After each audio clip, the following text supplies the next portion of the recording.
dans le monde entier, lorsque quelqu'un ne connaît pas son identité, il va s'identifier à ce qu'il connaît. Nous connaissons notamment les animaux. C'est pourquoi les hommes s'identifient aux animaux. C'est pourquoi quelqu'un a dit que l'homme descend du singe. Quelqu'un a dit cela. Et lorsqu'on me dit ça, j'ai dit ça ne me dérange pas. Dis-moi le nom de tes parents alors. Quels sont tes arrière-grands-parents? Ils s'appellent Chita, ils s'appellent comment? Ah, puisque tu dis que l'homme descend, donc dis-moi le nom de tes grands-parents. Donc l'homme est amené à s'identifier à ce qu'il connaît tout simplement, c'est-à-dire les animaux. Si ce ne sont pas les animaux, qu'est-ce qu'il connaît? Ce qu'il fait, c'est-à-dire ses œuvres. C'est pour cela qu'on dit, si par exemple je fais de la mécanique, on va dire je suis mécanicien. Je m'identifie à ce que je fais. Ou à la religion. Hein? À Madagascar, on aime s'identifier à la religion. Nous sommes une telle ou telle dénomination. Mon identité, c'est la dénomination dans laquelle je me trouve. Est-ce que Dieu t'a créé, avec ce nom-là? Dieu ne t'a pas créé avec ce nom-là. Ou alors, on s'identifie à ce que les gens pensent de nous. Ah, attention, oh là là là là là là, oh, qu'est-ce qu'on va dire, qu'est-ce qu'on va... Oh là là là là, c'est compliqué tout ça. Donc, pourquoi tout cela? Parce qu'on ne connaît pas notre identité. La perte de l'identité, mentalité du monde. C'est le monde qui s'identifie à ce qu'il fait, qui s'identifie aux opinions des autres, qui s'identifie à la religion et qui s'identifie à l'espèce inférieure. Mentalité du monde, ça doit changer. Deuxième mentalité, le rejet. Le rejet, ça amène quoi? Ça amène la quête d'amour. Tout le monde cherche à être aimé. Alors vous me direz, mais c'est normal, puisque Dieu nous a créés pour qu'on reçoive l'amour. Mais lorsque vous connaissez qui vous êtes en Christ, vous n'êtes plus en quête d'amour. En quête d'approbation. Ah, je fais ça pour que les gens m'approuvent. Hein. Faut que je sois trouvé quelque part. Ou alors en quête de reconnaissance. Oh, j'ai fait ça pour que je sois quelqu'un. Qu'on me reconnaisse comme quelqu'un dans ce pays, dans cet endroit. Et ça amène, si j'extrapole, cette quête de reconnaissance vers la corruption, la revendication de position. C'est-à-dire, il faut absolument que je devienne président. Quête de reconnaissance. Pourquoi tu as besoin d'être président?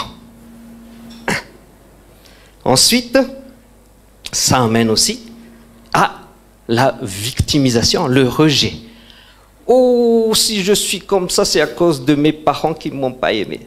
À cause de ma femme, à cause de mon enfant, à cause de mon mari, à cause de tout le monde. Sauf moi-même. Moi, je suis victime de tout le monde. Ils sont méchants. Ah, ça c'est le rejet, conséquence du rejet. Troisième mentalité, culpabilité. La culpabilité nous amène à toujours nous justifier. Ah, j'arrive en retard, quelqu'un arrive en retard, c'est ce que je dis souvent avec les personnes à l'église. Ah, je dis, t'es en retard. Bon, la personne commence à dire, ah oui, embouteillage, machin. J'ai rien demandé, j'ai dit juste que t'es en retard. Pourquoi tu dis t'es embouteillage, machin? Moi, j'ai pas demandé. Besoin de se justifier. Parce que la culpabilité nous saisit. La culpabilité nous amène à rechercher la gloire. Ça veut dire quoi? C'est quoi le contraire de la gloire? Le contraire de la gloire, c'est la honte. Parce que lorsque l'homme a péché, la Bible nous dit, il a été privé de la gloire. Romains 3, 23. Et ça, c'est pour cela, les hommes cherchent la gloire. Lorsque je vais faire copier-coller, hein?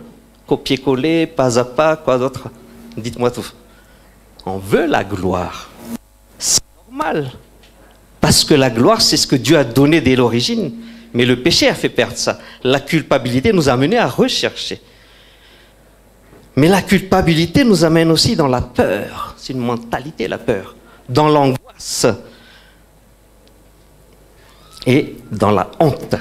Ce sont des mentalités, ce sont des façons de penser. Ce ne sont pas des sentiments, ce sont des mentalités qui tiennent l'homme, qui emprisonnent l'homme.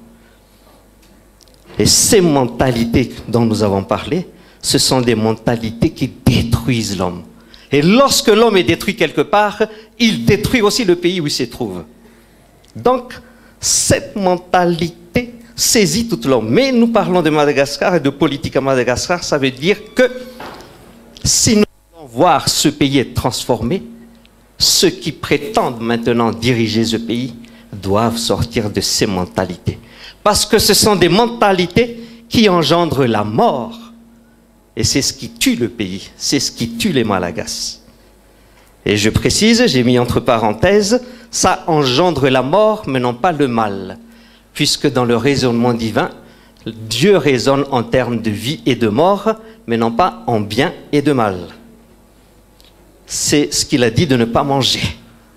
Donc, nous allons parler de la transformation par l'intégration dans l'identité en Christ. Puisque je rappelle que notre identité a été restaurée en Christ. Qu'est-ce qu'on peut dire sur l'identité? La première chose... Oh, pardon. La première chose que Dieu a donnée à l'homme lorsqu'il l'a créé, c'est quoi? C'est une image et une ressemblance. C'est ce que Genèse 1, verset 26 nous dit. Et Dieu a créé l'homme, Dieu a dit, faisons l'homme à notre image selon notre ressemblance. Ça veut dire que la première chose, la chose la plus importante qu'il a donnée, c'est quoi? C'est d'abord une image, une ressemblance. Une image, c'est quoi? L'image nous parle d'un caractère que Dieu a donné à l'homme, et ensuite une ressemblance, c'est-à-dire une façon de faire, une façon d'opérer. L'image nous parle de caractère. Le caractère se décline en quoi? Le caractère se décline en vertu et en valeur. La vertu, c'est l'adjectif, la valeur, c'est le substantif ou le nom. Si je dis « Dieu a fait de nous saints », ça c'est la vertu. La valeur associée, c'est la sainteté. D'accord? Donc Dieu a créé l'homme à son image, ça veut dire exactement comme lui, avec ses vertus et ses valeurs. L'homme est donc intimement lié au caractère de Dieu et associé aux valeurs de Dieu. La ressemblance nous parle des actes, c'est-à-dire la façon d'opérer, la façon de faire. Ça se décline en quoi? En termes de pouvoir, puissance ou influence, et en termes de compétence ou de capacité. Lorsque Dieu nous a créés avec son caractère, ses valeurs, mais aussi avec ses capacités et sa puissance. Tout ce qu'il nous faut pour vivre et pour opérer sur la terre nous a été donné. Ça veut dire il ne nous manquait plus, il ne nous manquait rien. Alors je ne vais pas rentrer dans le péché, tout ça, parce que l'histoire est longue. J'ai que 15 minutes, donc en 15 minutes, je vais essayer de dire ce qu'il faut dire, mais si c'est la première, si l'identité est la première chose que Dieu a donnée, ça veut dire c'est l'identité aussi, c'est la première chose aussi que Satan va voler, détruire et tuer. C'est ce qu'il va faire. Satan ne s'intéresse pas à ce que tu pêches ou tu ne pêches pas. Il veut te bloquer dans ton identité. Pourquoi? Parce que ton identité est associée à ta destinée. Et lorsqu'il te bloque dans ton identité, tu n'accompliras pas ta destinée. Tu peux aller à l'église tous les jours. Tu peux jeûner tous les jours, mais tu n'accompliras pas ta destinée. Comment nous voyons ça? Genèse 3, j'ai pas mis le verset, mais Genèse 3, versets 4 et 5, nous dit quoi? Genèse 3, versets 4 et 5, nous dit que lorsque le serpent est venu parler à Ève, le serpent a dit, est-ce que Dieu a-t-il réellement dit qu'il ne faut pas manger cette affaire? Donc l'arbre. Et Ève répond ce qu'elle répond, puis le serpent continue, il dit, Dieu, c'est pas vrai ce qu'il dit. Voilà, je vais te dire la vérité. Lorsque tu vas manger cette affaire, lorsque tu vas manger l'arbre de la connaissance du bien et du mal, tu vas être comme Dieu. C'est ce que le serpent a dit, hein? Oui ou non?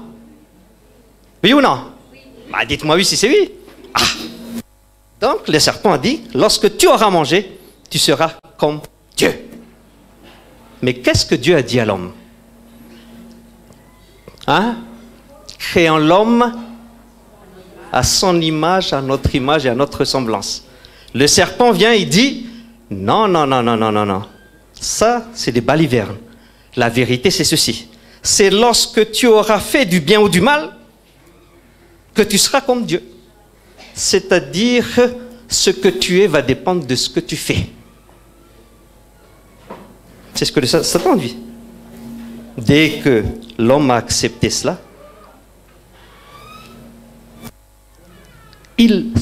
son identité lui a été enlevée. Satan lui a volé, enlevé son identité.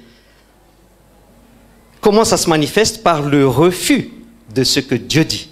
Dieu a dit à Adam, tu es à mon image selon ma ressemblance. Il a préféré écouter la voix du serpent qui dit, non, non, non, c'est lorsque tu auras mangé que tu seras comme Dieu. Ça amène à la rébellion. Lorsque je refuse ce que Dieu dit, c'est la rébellion.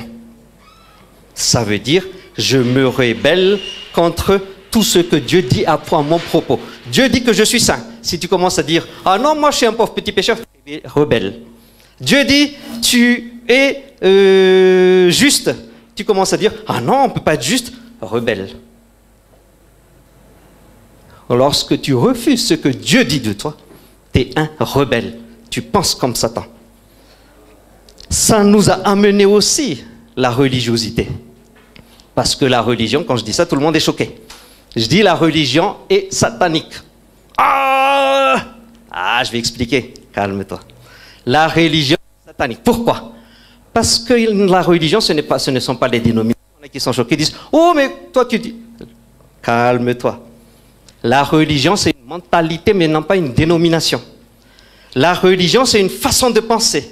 Façon de penser qui consiste à justement faire ce que Dieu a déjà accompli. Lorsqu'il est dit que tu es juste, est-ce que c'est à cause de toi que tu es juste? C'est à cause de ce que Christ a fait. Lorsqu'il dit que tu es saint, est-ce que c'est parce que toi tu as fait quelque chose pour être saint? C'est à cause de ce que Christ a fait. Lorsqu'il dit que tu es puissant, tu as de la puissance en toi-même, c'est à cause de ce que Christ a fait. Ça veut dire que tout ce que Dieu dit et que nous voulons encore accomplir par nos efforts, c'est ça la religion. Hein? Regardez, toutes les religions disent, fais pas ceci, fais pas cela, il faut manger comme ci, il faut s'habiller comme cela, il faut aller à un tel endroit. Toutes les religions disent ça. Ce que Christ accomplit dit, moi j'ai accompli, toi tu vis. Tu acceptes ce que je dis.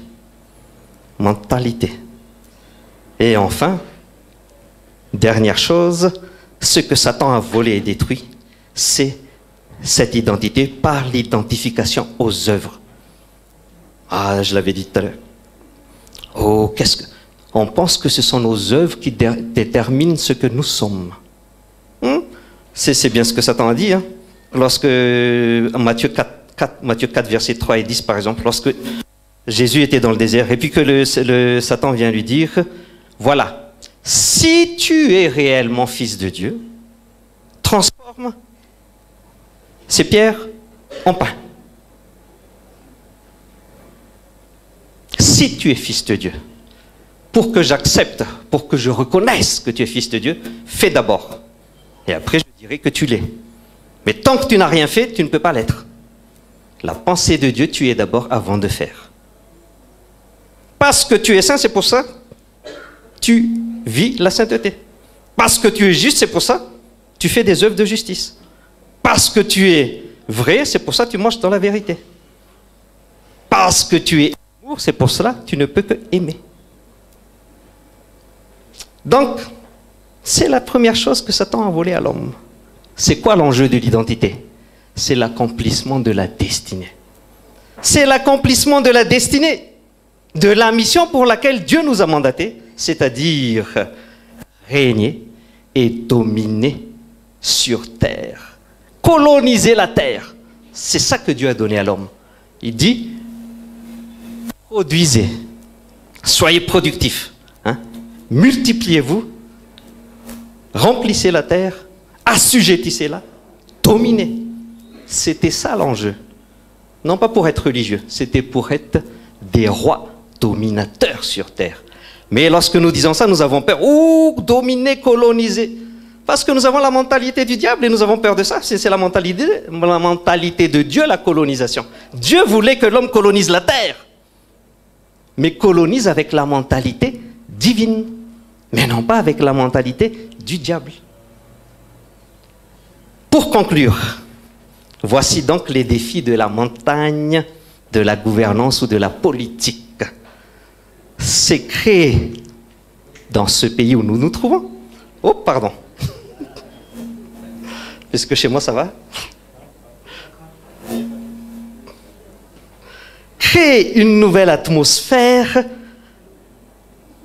c'est-à-dire produire afin que les mentalités changent. C'est ce que dit Éphésiens 2:2.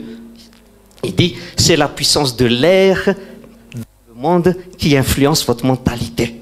Ça veut dire, si nous voulons changer la mentalité ici, nous devons créer une autre atmosphère.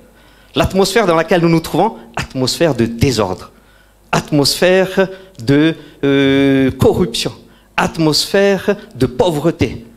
C'est une atmosphère tout ça. Mais ça, c'est nous, les enfants de Dieu, qui ont la mentalité de Dieu, qui devons changer cela. Nous amenons une autre atmosphère. Atmosphère d'ordre, atmosphère de prospérité, atmosphère de productivité, atmosphère de conquête, de multiplication. C'est cela que Dieu attend de nous. Ensuite, répandre la mentalité du royaume, selon Genèse 1:28, pour se multiplier, puisque lorsque Dieu dit « allez régner », il a dit comment vous allez régner? En étant productif, en étant multiplicateur, en étant conquérant.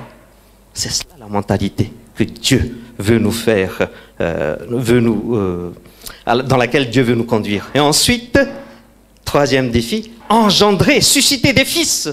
Alors vous allez me dire, et des femmes alors? Des fils, c'est une stature, mais non pas le genre. Donc, c'est une dimension. Susciter des fils qui se lèvent pour conquérir, c'est Romains 8:19, parce que la création entière soupire, attend ardemment après la manifestation de qui?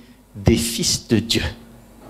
C'est cela que nous voulons donc à laquelle ce sont les défis que nous voulons mener avec la montagne gouvernance dans ce mouvement Etzka Femme Pressana Christiana Wan Firene. J'en ai terminé, maintenant nous allons faire les échanges si il y a merci. Donc nous pouvons parler en malgache et je répondrai en malagasy.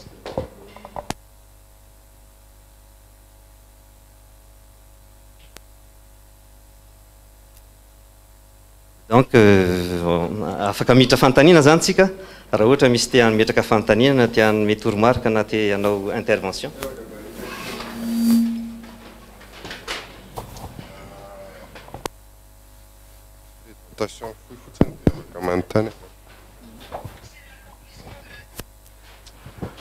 Indrina fantatrareo saotra rahalahy fa tena manan-karena le famelabelarana manamafy fotsiny zany hoe tena mifototra eo amin'le fahafatesana sy fiainana araka voalazanseho teo zany zay ny hevitr'Andriamanitra. Rehefa nanota ny olona maty ny vatana, maty ny fanahy, maty ny saina, dia le fahafatesan'le saina tany sain'le romana toko voalohany eo ihany manomboka amin'ny andininy enina-roapolo angamba raha tsy diso a dia ireo ny karazana symptôme ahafantarana fa maty ny sainao adala amin'ny fisainana izy ozy dia dikan'izay a ny olona adala amin'ny fisainana io tena olona tsy voavonjy zay koa mahatonga ny obolana amin'ny teny hoe ny very adala fa ny manana ny tompo dia manana ny fahendrena dia le tany saina eo a dia mijery tsika kristianina fanarenana no ataontsika fa tena be dia be mihitsy ary no hita eo amin'ny tontolo kristianina ilay symptôme izay milaza fa maty ny saina vokatry ny fahotana zany fa misaotra an'Andriamanitra fa rehefa mandray an'i Kristy ny olona dia tena lasa amin'ny fanavaozana ny saina mihitsy ny vatana miandro fananganana ny fanahy le Ézéchiel 36-26 hoe ataon'Andriamanitra fana petit f sy grand f le lasa averina ara-panandray zany ao verina le mahazo le niteneny se tamin'ny voalohany teo a averin'Andriamanitra amintsika noho ny fanekena any Kristy dia ny saina tena tokony hita mihitsy tena voavonjy ny saina mandalo ny fanavaozana ina moa le fanavaozana ny saina le lasa mamantatra ny sitrapon'Andriamanitra rehefa manao zavatra zay zany le izy a ny tiako tsindriana dia ny hoe zay ny tena ilana ny fitoriana ny filazantsara miverina ny foana ny case départ foantsika ilaina ny fitoriana ny filazantsara mba ahatonga atsika hiaina an'le zavatra zay isaorako an'se a fa tena nafinaritra be le izy a hiaina n'io zavatra io tsy afa-miala ny fitoriana filazantsara tsika zany raha te hanana tontolo ara-tsaina vaovao a eto amin'ny firenentsika misaotra ndreny fanontaniana fanamariana fanamafisana hevitra hafa mety mifameno aminy mba manonona ny anarana zafady Léon Faniry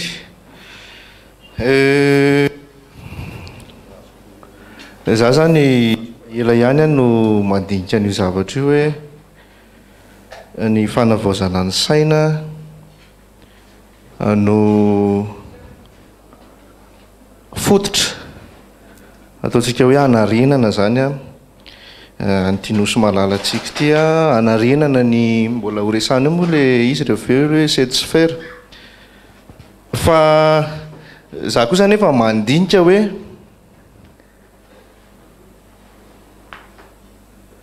tokony mieritreritra tokony mitady ihany zany tsika fomba hoe ahafahan'ny olona izay tsy manana ny tompo izay tsy nandray an' Jesosy mandray an'izay fanavaozana izay mety tonga dia tentsika hoe tsy possible sy oatra zany ny réalité aloha dia ohatran'izao ny zava-misy eto amin'ny firenena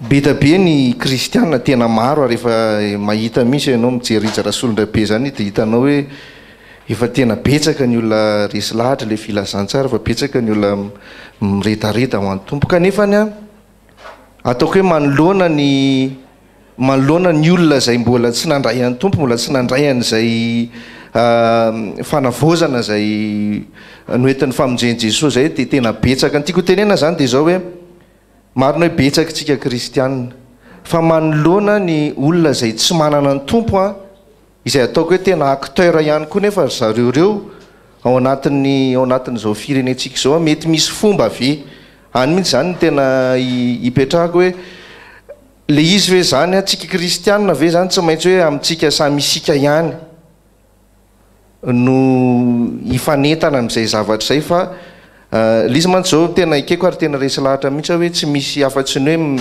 hoe mandray an'ny tompo sy hoe mino an'le hoe le vieil homme moa zany efa le maty dia avy eo dia miara-nitsangana amin'ny tompo le olom-baovao zay le izy fa ny fanontaniana apetrako zany dia hoe manahoana kosa ary ho an'ireo olona izay ataontsika hoe mbola tsy tafiditra amin'izay zavatra zay satria tsy miaraka manaiky ngambontsika tsy ho 100% mihitsy ny hoe tsika hoe toa dia ho lasa kristianina tena hoe ho resy lahatra daoly dia manahoana ary zany le olona raha resika fotsiny amaranako azy a raisika fotsiny ohatra misehatra any amin'ny fanjakana sy ny rehetrarehetra any a ataoko hoe mbola betsaka gamba tsy manana tompo dia ahoana zany inona zany le ho atao amin'izy ireny misy fanavaozana ny saina possible ihany ve atao amin'izy ireny sa miandratsika fotsiny le izy dia aloha izy anao ny ataony eo dia izay le fanontaniako saotra ny amaliko azy angamba ny possible ho any ny fanavaozana ny saina fa ny tiako mariana alohany hanavaozany efa eo ny saina ny inona le definy resahako teo hoe tsy maintsy tsika ane no mitsangany satria ane tsika no andrasan'ny firenena fatratra zay le hoe ny zavaboary ozy izy a miandro fatratra ny fanehoana ireo zanak'Andriamanitra zavaboary izy ny zavaboary Madagasikara miandro ny fanehoana ny zanak'Andriamanitra amin'ny toerana rehetrarehetra fa tsy any am-piangonana fotsiny fa raha ohatra any am-piangonana ianao ny zanak'Andriamanitra ka anivelany zanany a dia aza manao zanany aloha fa anivelany ny andrasana anao ho zanak'Andriamanitra any zavaboary miandry ary miandry fatratra mangeta eto izy hoe ay zary reo zanaka fefa tena sahirana zay zany hoe tsika miresaka politika eto zany hoe any amin'ny politika ianao endrasana koa fa tsy hoe ry zareo andeha hovainy ianao aloha andana mitrany dia manova miaraka aminao izy rehefa avy eo zay le izy zay satria hitatsika fa ny tantaran'ny baiboly rehetra tsika moa miresaka hoe fanovana tao anaty rehefa mijery ny tantara ao anaty baiboly ianao dia le tanàna niova rehefa niova ny sain'le mpanjaka rehefa mpanjaka nanompo an'Andriamanitra dia nanompo koa le fanjakana Israely fa rehefa ny mpanjaka no mpanompo sampy dia lasa mpanompo sampy koa le tany zany hoe zay olona manana ny fahefana no mametraka ny zotran'le fiainan'le firenena zany hoe raha ohatra ianao ka te hanova ny firenena tsy maintsy ianao le efa niova mitondra fanovana fa tsy hoe andeha hovaiko ry zareo eo tsy ho voaovanao izy akory saotra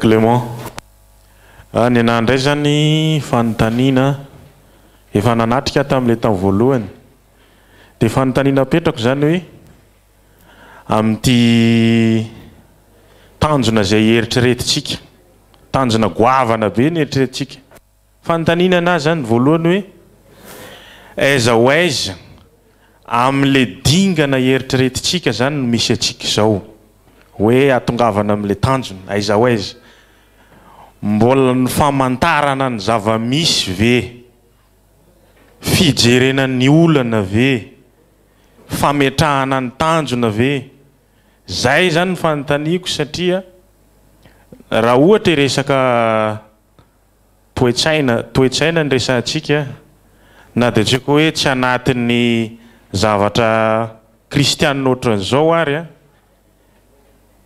ataoko amin'ny fon'ny teny hoe na olona gentilisa ary mahafantatra hoe toetsaina mila hovaina fa baraingo aminazy hoe fomba ahoana zay zany ny anahy zany tiako antaninantsika hoe aiza ho aiza amin'le dingana antsika zao hoe mbola famantarana olana ve fametrahana défi ve fametrahana mazavatsara ny tanjona ve zay zany tiako fantatra satria sao dia mihodikotina amina zavatra efa fantatry ny olona rehetrarehetra tsika zany zay ny fanontaniako satria fa betsaka ihany ho azy eniko zay toetsaina mila miova fa mijanona eo fa mijanona amin'ny famantarana olana fametrahana tanjona dia tsy mijanona eo dia zany zany hoe fanontaniako amin'ity zavatra ity saotra tompo saotra anao tamin'ny fanontaniana raha atao amin'ny etsika firaisana kristianina tsika dia etsika tsy fametrahana olana faetsika fanafahana olana, famahana olana. Zany hoe tsy mijery hoe inona ny olana fa mijery hoe hoay zany tiatsika le. Zay hoe zay mametraka vina. Misy vina efa ndresana fa averiko hoe fanjakan'ny malagasy Madagasikara feny fitahiny. Hoay zany aleantsika. Zany hoe le malagasy maka ny fanjakany amin'ny fireneny no aleantsika. Ninona zay ataon'ny olona tsy any le izy fa hoe hoay zany aleantsika. Zay le izy zay. Zany hoe tsika zany dia mitondra tsy tenenako azy amin'ny teny frantsay hoe mitondra zavatra vaovao. Tsy maintsy mitondra feo vaovao, tsy maintsy mitondra rivotra vaovao, tsy maintsy mitondra fisainana vaovao, satria ireo no mamaritra azy. Zany hoe tsy mijery fotsiny hoe inona ny zavatra tsy mety, fa mijery hoe hoay zany zavatra tokony hipetraka eto. Zay no fomba fiasa amin'ny etsika kristianina atao amin'ny tsy vondrona fa vovonana politika na fitondram-panjakana. Ianao zany manao hoe aiza hoaizy tsika, za manao hoe aiza hoaizy ianao. Aiza hoaizy ianao? Satria any amin'izay misy ianao misy atsika. Fa raha ohatra ianao mbola any amin'ny fijerevana amin'ny olana, dia mbola any zany tsika. Fa ohatra nefa hoe efa mandrosany amin'le anankiray amin'izay any amin'le fitondrana zavatra vaovao, any zany misy atsika. Zay le izy zay. Fa le izy zany tsika mba tsy hodikodiny eto dia efa teneniko ianao hoe zay misy ianao ihany misy atsika. Fa rehefa vonona ianao hoe za koa hitondra zavatra dia miaraka tsika. Fa ohatra hoe mbola hitanisa fotsiny dia ya misaotra ny pasteur Rodin. Anampy kely angamba amin'le valiteny misy lafiny structurel moa le izy dia misy lafiny ataoko hoe organisationnel ihany. Sur le plan organisationnel ny etsika fampiraisana kristianina satria mety misy hoe mbola vao zao ny tonga dia ataontsika hoe fanitsangana ara-panjakana izy tamin'ny volana avril. Fanontaniana voalohany dia hoe iza moa isika? Isika dia le kristianina lay tery-am-panahy zay mba te hijoro eto amin'ny firenena ary mahatsiaro tena fa mila ny fijoroan'ny kristianina ny firenena ary manana mandat social eo amin'ny fireneny ny kristianina anankiray. Isika zany ilay fikambanana kristianina tsy antoko politika, tsy antoko mpivavahana fa fivondronan'ny kristianina zay mahatsiaro tena hoe andao raha ohatra ka samy hafa ny fanomezam-pahasoavana zay nomena antsika fa rehefa tsika ny tafatambatra misy zavatra zay azontsika tanterahana eto anivon'ny firenena. Misy ny parany zavatra zay ataontsika, misy ny parany zavatra zay ataon'ny tompo. Fa ny etsika fampiraisana kristianina kosa dia mametraka vision générationnelle satria ny olana misy eto amin'ny firenena dia tokony vina fampandrosoana ho an'ny firenena amin'ny fampandrosoana maharitra zany jerena. Ka raha le vision générationnelle ny apetraka dikan'izay tsy ho vita ao anatin'ny ray volana na roa volana izy. Raha tamin'ny mois d'avril tsika no nitsangana, ny tanjona atsika zany amin'izao dia mampitovy sy manamafy ny fomba fijery eny anivon'ireo tendrombohitra zay fantatra hoe manana lanja ary ahafahana mitondra an'izay fanovana zay eto amin'ny firenentsika. Ny tanjona atsika manaraka raha ny etsika fampiraisana kristianina ho an'ny firenena no resahana dia hoe amin'ny herinandro ambony io zany tsika no hiezaka hiaraka mbolavola ny plan stratégique atsika. Avy eo amin'izay tsika satria izy nefa fametrahantsika hoe manomboka amin'ny deuxième semestre amin'izay tsika hatrany amin'ny mois de juin zany tsika ny vohitra tsirairay dia miaraka manamafy inona ny vinan'Andriamanitra, ahoana ny fomba tokony hijerenan'izay eo amin'ny firenena ary inona ny mety ho paikady hoentina hanatanterahana izy. Dikan'izay tokony mivoaka zany alohan'ny faran'ny volana jiona ny paikady rehetra isaky ny vohitra tsirairay. Ny manamafy azy dia hoe isika mamorona kristianina ho tafajoro ary afaka hitondra ny fahazavana any amin'ny fiarahamonina misy azy. Zany hoe tsika zany ilay resahana amin'ny teny tsotra hoe ilay incubateur ana chrétien. Fa ny etsika fampiraisana kristianina ambonin'izay dia manao an'ilay réseautage. Zany hoe les réseaux transformateurs zany zay ny anekentsika hoe ireo vohitra anankifito ireo ny ahafahantsika mitondra an'ilay fanovana. Tsy natao handeha rery-tsony ny kristianina fa natao hifanampitsika amin'ilay fanomezam-pahasoavana zay efa nizarazaraina.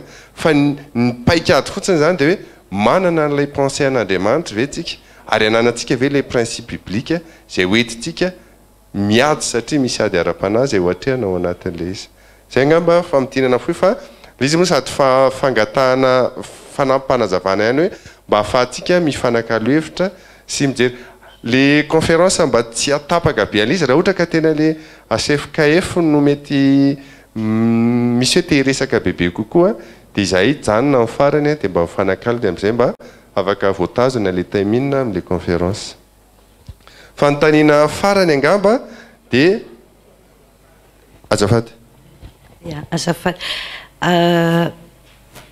fanapiako fanatovanako kely fotsy angambany a marina n'ilay fantaniana roa farany zany dia osy aho hoe izy ty moa vohitra miandraikitra zany a ary miara-mikaroka ary miaraka iappliqué mihitsiny an'izany hoe fitantanam-panjakana zany araky ny fahatsapana sy ny zavatra rehetra zay hoentina ifanakalozana atao anatin'ity vohatra ity ny zavatra androany zany a processus izy io rehefa hoe changement de mentalité dia itsika zany zao a tsy ao anatin'le hoe tokony anovany toetsainy ny malagasy fa itsika zany zao androany a manomboka n'ilay processus mihitsy zao tsika zao io manomboka n'ilay processus de changement de transformation izay no nanomboana azy hoe satria na inoninona koa itsika dia efa nateraka indray efa eo amin'ny Kristy itsika zany a dia efa mitafy an'izay identité tokony hanana n'ilay herin'ny Kristy zay tsika manana n'ilay falemen'ny fon'ny Kristy zay tsika rehefa mijery olona fa tsy mitsara itsika zany eto a tsy hitsara n'izay tsy vita fa manomboka mihitsy an'ilay transformation any a ka natomboka tamin'le resaka hoe identité atsika eo amin'ny Kristy mihitsy aloha ny nanomboana an'ilay processus misaotra to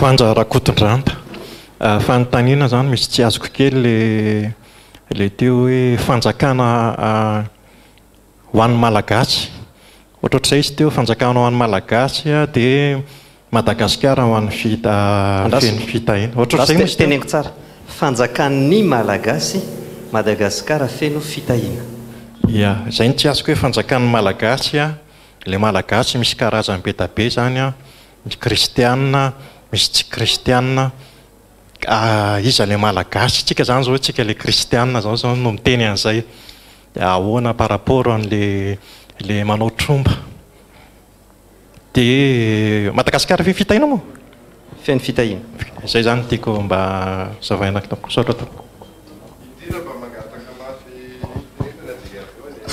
aloha tsy afangarony aloha tsy afangarony izy voalohany aloha sady mamalina fantaniana reo mirahalahy ozy izy tato hoe ahoana ny tsy kristianina azo atao dia ho an'ny kristianina foana ve valiny eny tsisy nininona azo atao ho an'ny tsy kristianina satria zay ny natiorany zay ny identitény zay ny état misy azy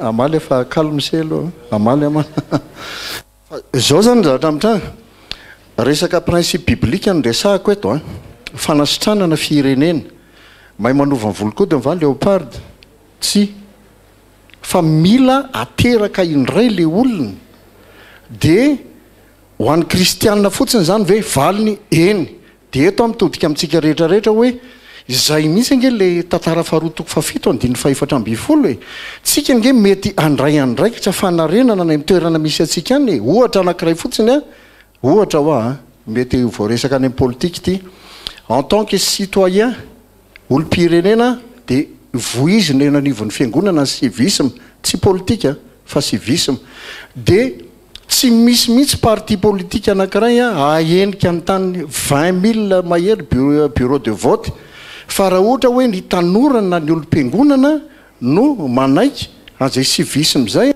fa hoe tena hijoro andray andraikitra anaramaso ho fifidianana any mitoerana tsy zay ny fanjakana rery ny matakatra azy efa zava-dehibe inga zay zavatra zay fandraisana andraikitra zany no zava-dehibe nefa tsy adino le principe an'Andriamanitra ny fanasitranana an-tany tsy voatery mahazo ny fahefana daholo ny kristianina vao anasitrana an-tany Andriamanitra fa ny teneny dia hoe raha ny olona izay nantsona amin'ny anarako no avy enetry teny ivavaka hitady ny tavako iala am'ratsy fanaony tsy fantatra hoe atraizany fahatratrarana zay tanjo zay fa rehefa mizotra ho am'izay ny pino zay mahatonga mamaly an'le rahalahy koa ty hoe ho an'ny kristianina tsisy azo atao fa ho an'ny kristianina no andrasan'andriamanitra rehefa manao zay tokony ataotsika ary tsy manao zay tsy tokony atao a dia manasitrana ny taniny amin'ny fombany andriamanitra.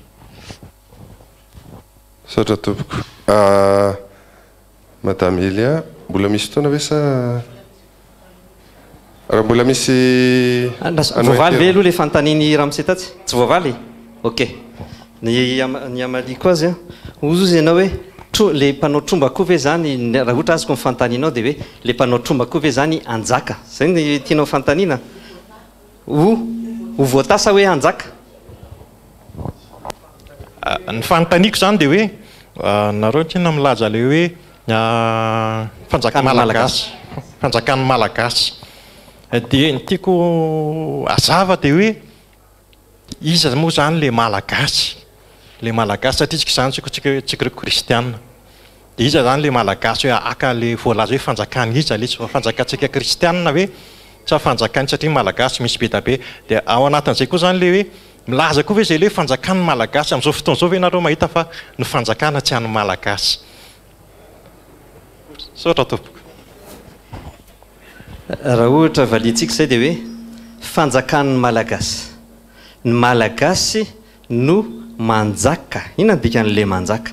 Le manjaka hoe manjaka amin'ny tenany, manjaka amin'ny fireneny, manjaka amin'ny fanapa-kevitra sy ny safidiny, manjaka amin'ny zavatra rehetra momba azy. Manomboka amin'izay le fanjakana. Le fanjakana tsy resaka hoe fahefana président na inona, resaka hoe ianao ve aloha manjaka amin'ny tenanao. Dia manjaka ve ianao amin'ny toerana misy ianao? Satria iza ny olona manjaka eto? Raha ohatra resantsika, iza ny tena manjaka eto? Ny olona manana ina moa zany? Influence amin'ny olona. Rehefa manana influence amin'ny olona ianao manjaka. Na tromba izy na tsy tromba, izy manjaka. Zany hoe raha ohatra zany tsika milaza hoe malagasy manjaka ka araka ny eritreritran'Andriamanitra ny tiantsika hoentina, dia tsy maintsy olona manana ny fisainan'Andriamanitra no manjaka aloha. Satria tsy inona raha ohatra ka olona mitondra tromba no manjaka dia lasa tromba daholo ny olona rehetra. Fa rehefa olona manana ny fisainan'Andriamanitra manjaka dia manana ny fisainan'Andriamanitra daholo ny olona rehetra. Le malagasy resantsika zany tsy resaka hoe teraka tany Ambilobe sa teraka taiza. Malagasy resantsika hoe malagasy na manana le fisainana sy le toetra ary le fomba fanaon'Andriamanitra. Dia ianao mieritreritra hoe kristianina ve tsy kristianina? Za tsy mijery hoe kristianina tsy kristianina. Raha ohatra mbola zavaiko aminao eto tany tsy misy malagasy akory, tsy misy amerikanina, tsy misy frantsay, olona roa ihany ny eto tany, na ianao Adama na ianao Kristy. Aiza misy ianao? Ny manjaka mandrakizay dia izy Kristy anjaka mandrakizay. Ka raha ohatra ianao te hanjaka mandrakizay tsy maintsy atomboka zao zany ny fanjakan'izay. Fa raha ohatra zao ianao tsy manjaka, rehefa mandrakizay ianao hanjaka izy ianao. Zao ary ianao tsy nanjakako hanjaka izy ianao rehefa mandrakizay. Zay le izy hoe malagasy tsy le hoe merina saina. Kristy ve ianao sa tsy Kristy? Zay malagasy zay. Raha Kristy ianao manana ny toetrany, manana ny fisainany ary manana ny fanaony. Zay no tsy maintsy manjaka.